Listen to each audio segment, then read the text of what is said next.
And welcome back. So hopefully you've been having some fun with the two-hand swing. We're now going to cover 3 exercises that I want you to be able to combine as a complex, as a take-home workout. We're going to cover the clean, the squat, and the press. So first and foremost, what I want you to do is we're going to break this down. It's called regressing. We're going to regress that technique to make it nice and easy for you. Now, as any good coach will tell you, it's very difficult for you to know what to do unless you've seen it. So even if you are breaking it down, at least show them the full thing so that they know the destination point. So I'll do a few cleans and then we'll bring in that regression for you. So if you notice as well, mechanically it's very similar to the swing, but instead of it going forwards, what happens is I will pop, catch, brace, and rack. I'm going to hold it in this position.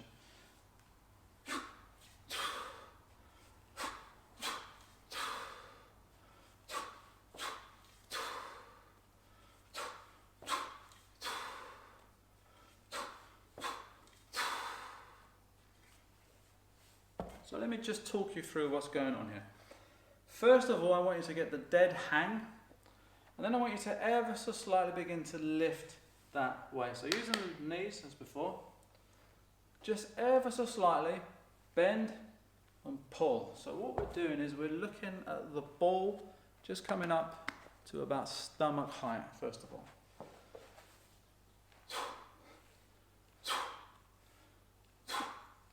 What I then want you to do is to make this very easy and give yourself a soft landing. I'll tell you why. You see a lot of people wearing almost the wrist cricket pads and the sweatbands, and some of them even literally got like a plastic shield inside them. I understand this, particularly if you bruise easily, because if you clean or snatch wrong, no judgments, pretty badly, instead of that soft landing, because you understand how to absorb and transfer force, you basically get a sledgehammer going bang. Now, that only has to happen a few times, particularly between these two bones and in a tendon somewhere, to literally give you a dead hand. And I'm sure you're well aware that when the hand gives up, so does your kettlebell training, hence why I did an awful lot of grip work. So the idea is, instead of it landing with impact, we are going to place it in position with our other hand. So I'm going to lift it 2 times, and on the 3rd time, I'm going to wrap it onto the arm and bring the arm into the body. So 1, 2, roll, elbow drops, and that weight comes around on to the arm. So with me, we're going to do a few of those. Again, hip hinge, grab the handle, nice neutral spine, standing tall. Bend, pop, 1, 2, roll on to the arm. So instead of that weight landing like so, what's actually happening is this. You are rolling it onto the arm. Once more. 1, 2, roll and catch. So we call this the chicken wing. So if any of you are familiar with your Wing Chun, the chicken wing, lift, flap, lift, flap. So what actually happens is, to get any kind of air on that bell, I have to pull with the traps, elevate, lift, it follows through, this comes down, the ball rolls on to the forearm, exhale, and brace as the arm sinks in. Because what you actually do is the rack position should be somewhere where, I mean, it's not a 5-star luxury holiday, but you should be relatively comfortable. If you're holding that weight here, all of this is resisting gravity. When your elbow can find your iliac crest, your hip bone, like so. Now you will, if you look here, you will offset. I'm not part of the Chinese state circus. I can't bend my spine left, right and center and tie myself in knots. You will slightly offset to then sit and drive for the jerk. which isn't in this series because it's possibly one of the most technical kettlebell exercises out of all.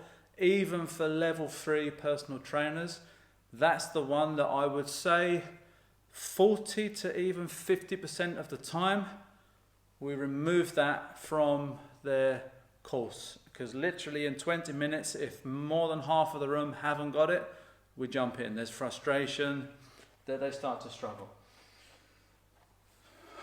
So 1, 2, touch and wrap.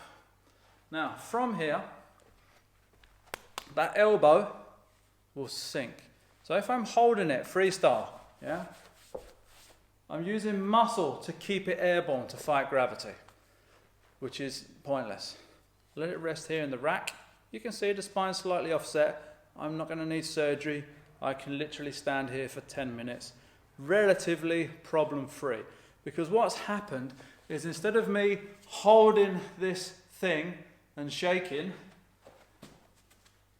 I've basically put it on a shelf, because my elbow is connected to my hip, which goes down through my leg to my heel into the floor.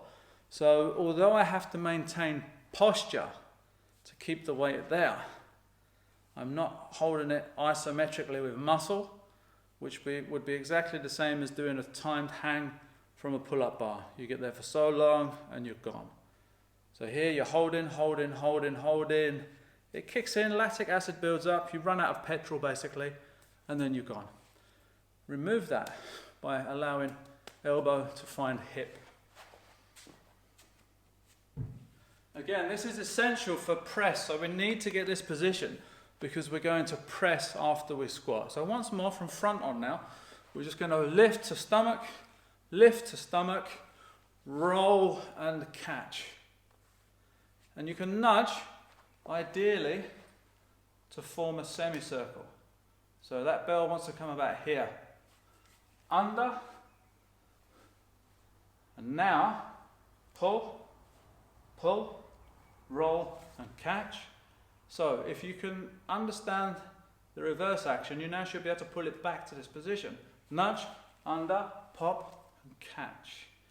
What we're going to do, there's at least 10 to 12 detailed points here, which I will put in a bigger, more immersive full masterclass. So this is just kind of a free intro. The bigger project will cover every teaching point I know on what is actually quite a technical exercise. The 3 that are technical within the kettlebell family are the clean, the snatch and the jerk. The windmill, the press, the swing, they're all pretty much kind of standard movements. A couple of teaching points for the clean. The ball will never come higher than the fist, because then you're fighting gravity. Gravity is a law. Well, gravity is an acceleration. Gravity is a law, and gravity will win, and it will beat your arm into submission.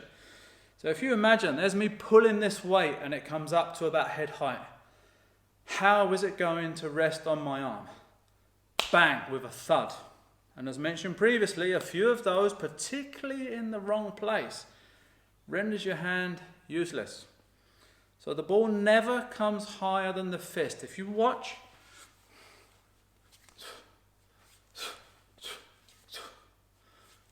instead of, now even higher, bang, that's certainly what you don't want, okay? Eventually you get so efficient, you pull exactly what is required to land it.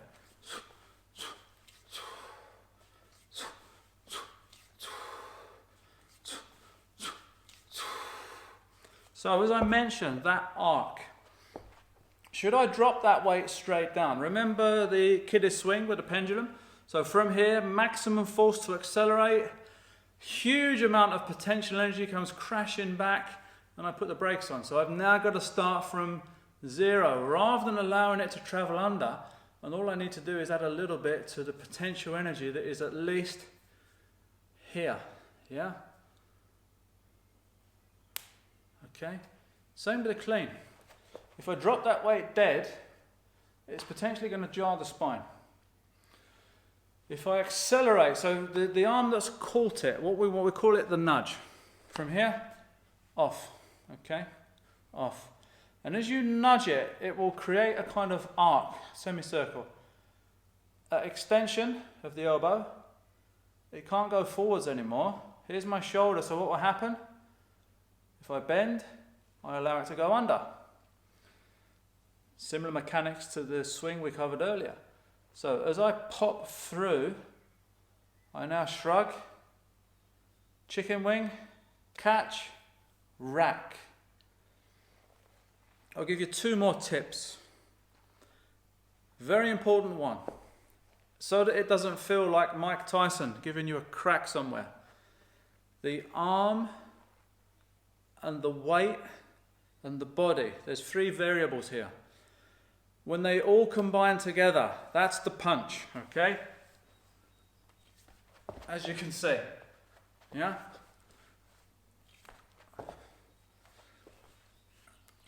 So I've got, 35 pounds of mass that's accelerating, therefore it's actually producing more force than it weighs. If it's here, it's now traveling towards me. That's going to feel like a strike. Particularly if it lands on the body at the same time as the arm does. So there's a phase called deceleration. It's a very subtle kind of handbrake, mid-catch. What I mean by that is as the bell is closing in, the bell touches the arm, and then the arm touches the body. And with a little bit of, maybe think of a tackle, with a little bit of bracing, that arm activating before it reaches the body just slows down that weight rather than it striking us, okay? I will do 2 with the strike. I actually show you from here so that you can see my arm. I'll do 2 strikes. I will do 2 with an exaggerated delay so that you can really kind of see it and maybe even pause it so you can see what's going on. And I'll do 2 normal ones, okay? So the strikes.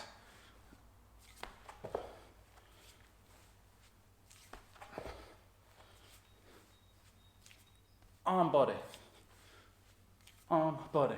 Now notice, 1, 2. 1, 2. 1, 2. And I'm going to reduce that even more.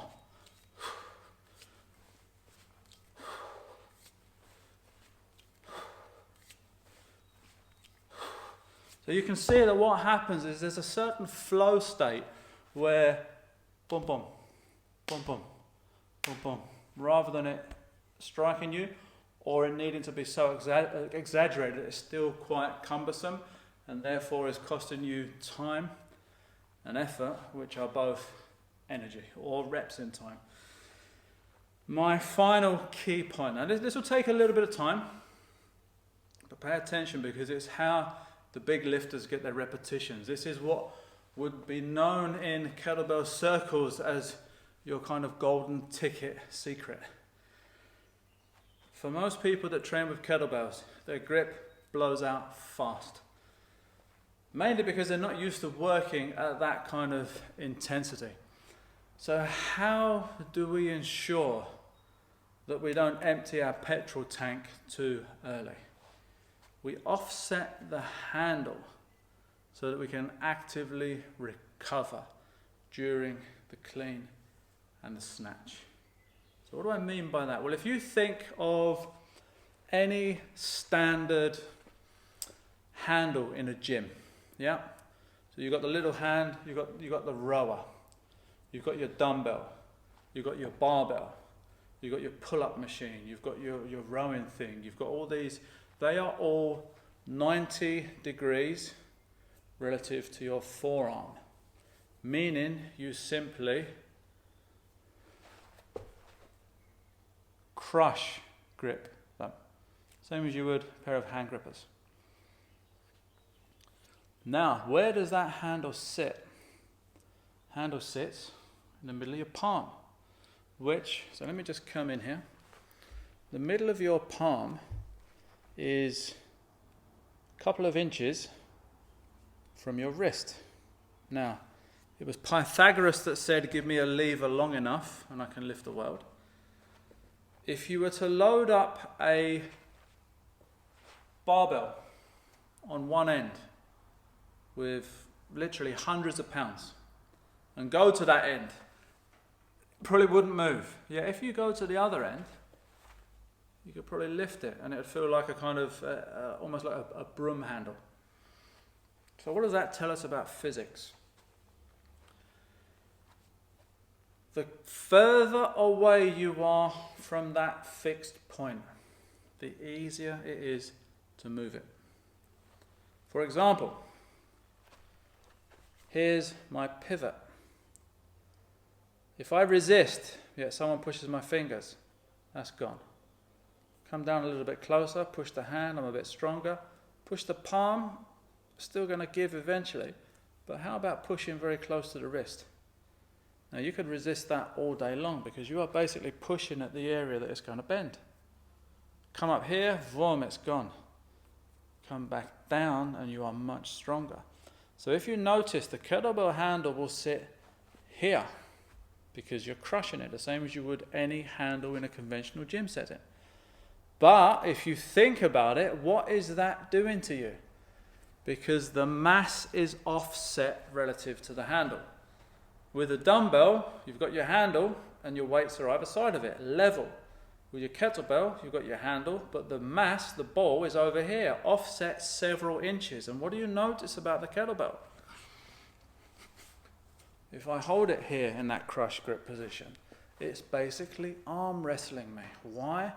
My forearm is on, resisting wrist extension. Okay? And eventually the kettlebell will win because it's a distance from that wrist. So here, on, as you can see. Now, if you slightly adjust that handle, guess what? Off. Not many people can do that. So here's a 16 kilo bell, offset, and look, that forearm is largely off. Back to here. On.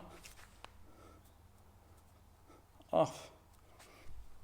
What do you think that does to a 5 or a 10 minute set? The difference is immense. Because when you're repping, you stop here, you haven't stopped, you can get your breath, but your forearm's now burning. You are literally holding, you're hanging from a chin bar.